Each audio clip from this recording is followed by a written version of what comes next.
দেশি মুরগি রান্না করব। আমার এই দেশি মুরগি রান্না করতে লাগতেছে, এখানে আলু আছে 4টা, আর এই পেঁয়াজ, আর এই আদা রসুনের পেস্ট। এখন আমি আদা রসুনের পেস্ট দিয়ে মুরগিটা মাখিয়ে নিব। তারপরে আমি গরম মশলার গুঁড়া দিব। এটা হচ্ছে গরম মশলার গুঁড়া, 1 চামচ, 2 চামচ। আমি দিব হলুদের গুঁড়া 1 চামচ, 2 চামচ, 2টা মুরগির জন্য 2 চামচ। আমি ঝালটা একটু কম দিব, তাই আমি 1 চামচ মরিচের গুঁড়া দেব। শেষ আমার মশলা দেওয়া। এখন আমি এটা মেখে নিব। আমার মশলাটা মাখানো হয়ে গেছে, এখন আমি রান্নায় চলে যাব। আমার তেলটা গরম হয়ে গেছে, এখন আমি পেঁয়াজটা দিয়ে দিব। যে আমি আলুটা কেটে রেখেছিলাম সেটা আমি দিয়ে দিলাম। আমি এই 2টা তেলে ভাজা ভাজা করে নেব।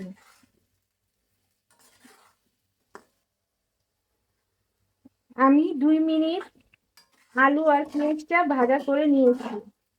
আমার আলু পেঁয়াজটা হালকা ব্রাউন কালার হয়ে আসছে। এখন আমি মেখে রাখা দেশি মুরগি 2টা ছেড়ে দিব। আমি এটা ছোট ছোট 2টা দেশি মুরগি, আমি এটা মশলা মাখিয়ে রেখেছিলাম, এখন আমি এটা ছেড়ে দিব।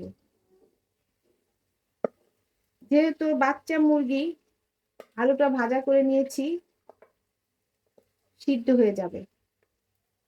আমি কোনো পানি দিব না, এই তেলে ভাজা ভাজা করে পানি দিয়ে দিব।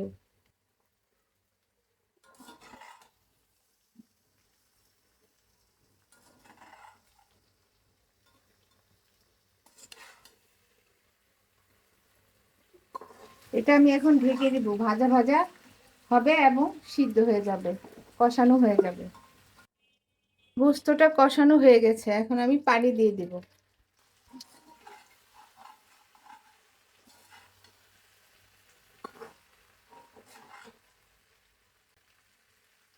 এখন আমি গরম পানি দিয়ে দিব।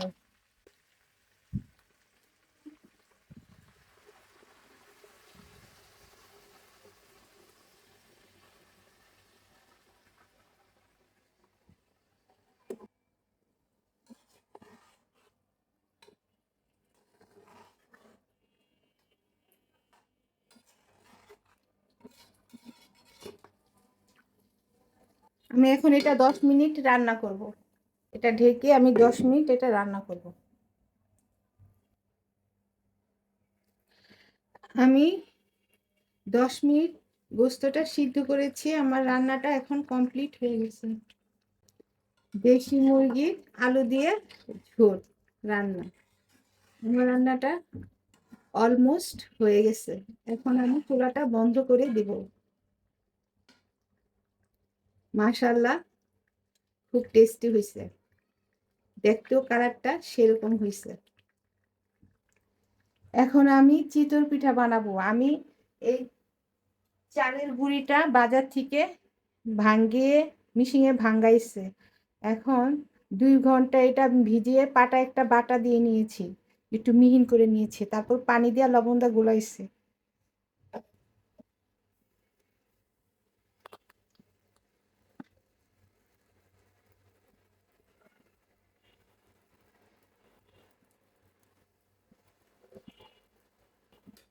এখন আমি ঢেকে দিব, আস্তে আস্তে পিঠাটা ফুলে যাবে।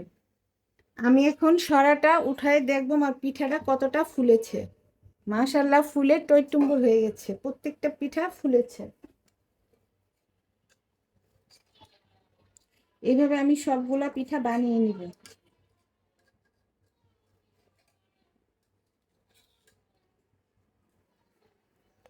দেখেছেন পিঠাটা কত ফুলেছে? এইভাবে আমি সবগুলা পিঠা বানিয়ে নিব। আসসালামু আলাইকুম। আপনারা রোজায় হয়তো ভালো করে খেতে খেতে বোরিং হয়ে গেছেন, কিন্তু এখন খাবারে ভিন্নতা আনতে আমি দেশি মুরগির আলু দিয়ে ঝোল, চিতই পিঠা করেছি পরিবারের সবার জন্য। এভাবে আপনারাও পরিবারের সবাইকে নিয়ে 2 দিন এভাবে ইফতার বানিয়ে সবাইকে চমকে দিতে পারেন।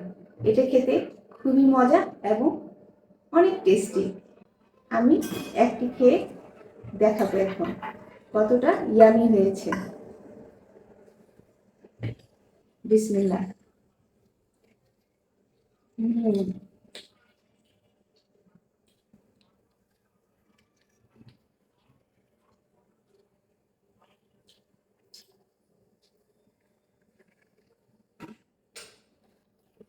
মাশাআল্লাহ, অনেক মজা হয়েছে।